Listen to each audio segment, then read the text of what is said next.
Something strange is happening on college campuses across America. In just the past few years, colleges have quietly lost more than 1 million male students. For the first time in history, women now make up nearly 60% of all college students in the United States. That means for every 100 women walking across campus, there are only about 67 men. Entire lecture halls, libraries, and dorms that used to have a more balanced mix now look very different. So what's really going on? Why are so many young men either choosing not to go to college at all or dropping out shortly after they arrive? Today, we're going to look at the data to find out.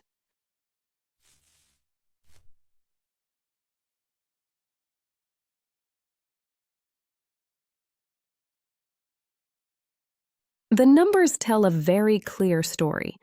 Among Americans aged 25 to 34, 47% of women now hold a bachelor's degree, compared to just 37% of men. Women earn the majority of bachelor's, master's, and even doctoral degrees. There are currently 2.4 million more women enrolled in college than men.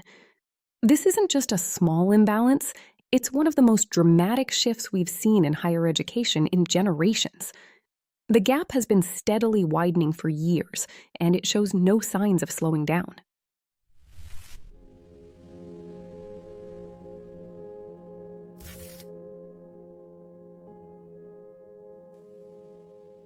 But the problem runs deeper than enrollment numbers. Even among those who do go to college, young men are significantly less likely to graduate than women. Women now have noticeably higher graduation rates at both the 4-year and 6-year marks.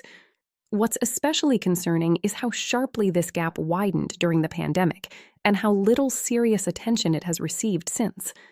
Year after year, colleges continue to see declining numbers of male students, yet this trend has remained largely overlooked.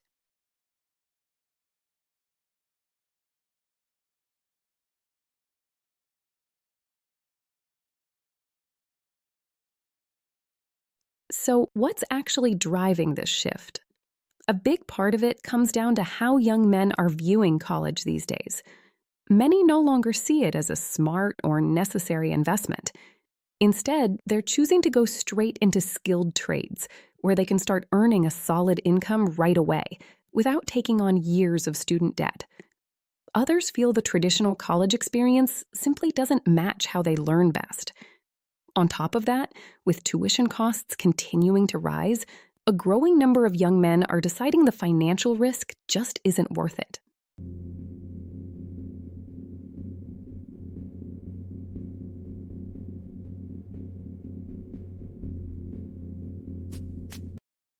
At the same time this trend was developing, schools and universities poured significant resources into supporting girls and certain demographic groups.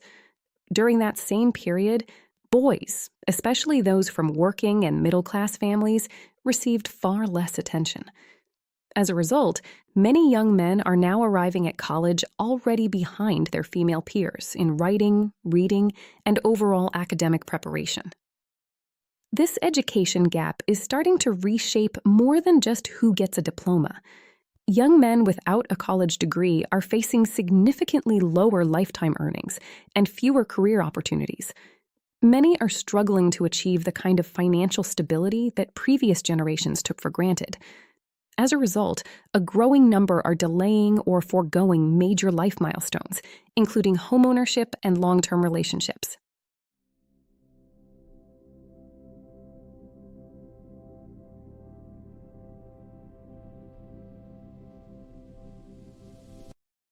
This shift is also changing how young men transition into adulthood. Today, nearly 1 in 5 adults between the ages of 25 and 34 are still living with their parents, and young men are more likely to do so than young women. For many without a college degree, the path to stable employment and financial independence has become more difficult. Because of this, marriage rates among men without college degrees have fallen sharply over the past few decades. When young men struggle to establish themselves economically, it becomes harder for them to form stable families. The nuclear family has long been the foundation of a strong society, and this trend is quietly weakening that foundation for the next generation.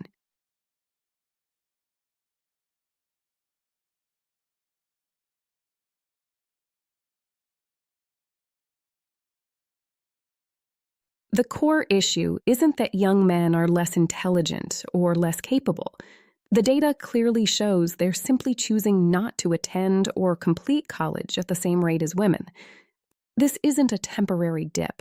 It's a long-term trend that's been building for more than 15 years and continues to accelerate. If this pattern persists, we're not just looking at lower college enrollment.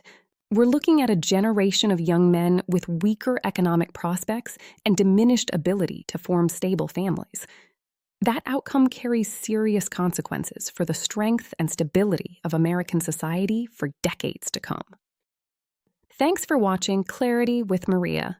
If you value honest, data-driven analysis that doesn't shy away from uncomfortable truths, make sure to subscribe and hit the notification bell. We release new videos every Wednesday and Saturday. See you in the next one.